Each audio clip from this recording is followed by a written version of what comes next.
Hey drillers, my name is Adam Jeup, and in this video, we're going to be learning a Brandish Transition. Now, the Brandish Transition is one of those tricks where it takes a long time to loosen up to it, okay? So you really have to kind of understand all the mechanics for it to feel right.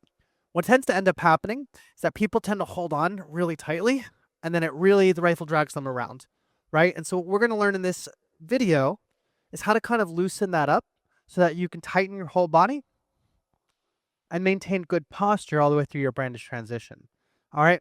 So the brandish comes from swords, right? If you're going to brandish a sword, you're going to like brandish your sword, right? That's what the mechanic is here. And so when we talk about brandishing the rifle, it's still going to be the same mechanic. So I recommend using something lighter to get the idea, right? I think if people use swords and they don't feel like they have to use strength to get it around, that they have an easier time kind of grasping what's actually going on here, right? So first things first, I do recommend going out of this from a Statue of Liberty, right? So if you do a Statue of Liberty, your hand's going to be catching right around the middle of the rifle here. So you got the upper sling swivel, and then you got the upper band, right? So right in the middle there. And what's going to happen is a couple of things, right? So the rifle's going to fall forward. That's number one. So just go here to here, all right? So you're like a third of the way there. Number two is that you're going to turn the rifle over. All right, so after running this drill a little bit, start flipping the rifle over. Now, this is a turn to the inside of your body, okay? So you're going to turn to the inside. The sling is going to face front, and then sideways, and then up to the sky. And the rifle's going to be pretty close. You're actually going to, you can tuck it into your armpit here. I tuck it into my armpit here just for the ability to explain what's going on, right? Because ideally, once it's here, the rifle's actually just going to fall out of your grip. Now, you'll notice something really interesting about my fingers here is that when I do a brandish, I open my fingers right at this level. Okay, so once the rifle's flat, you got to open the hand up. And this is the critical mistake people make. With the brandish transition, they try and muscle through it with all of their fingers grabbing. And you could just see how awkward that makes the whole transition.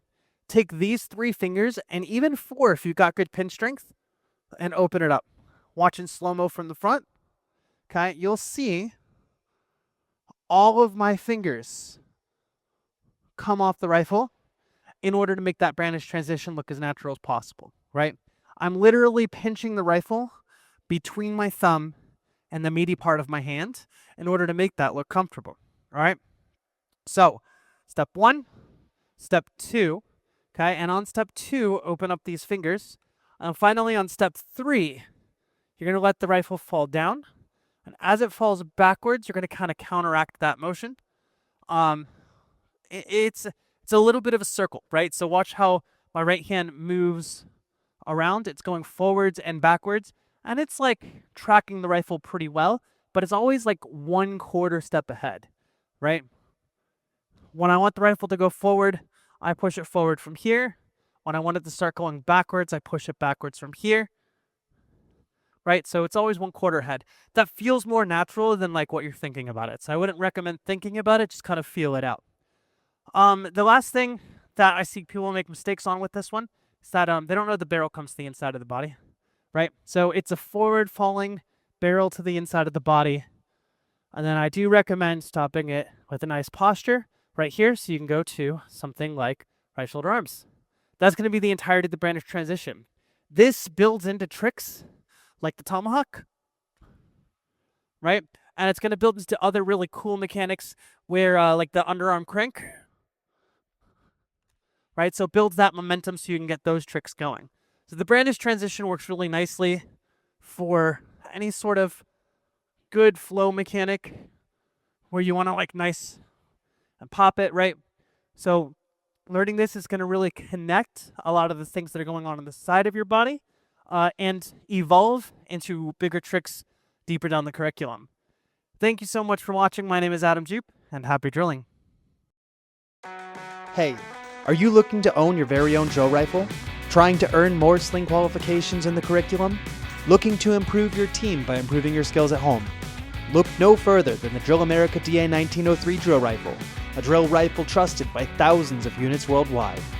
The Drill America DA1903 from DrillDojo.com has been built from the ground up using feedback from world championship drillers, including myself. Bar none, this is the best fully assembled rifle that money could buy, perfect for teams and rising soloists. You can get one by clicking the link in the description.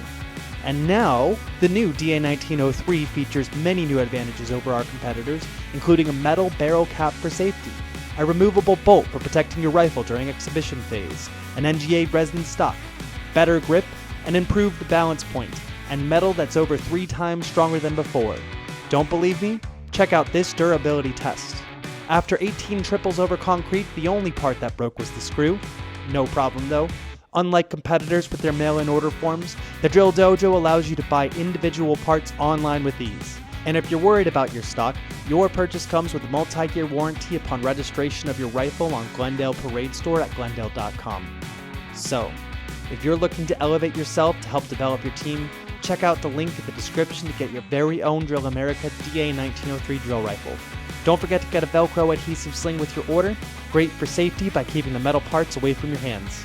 Thank you for being here, and I'll see you in the next tutorial. Happy drilling!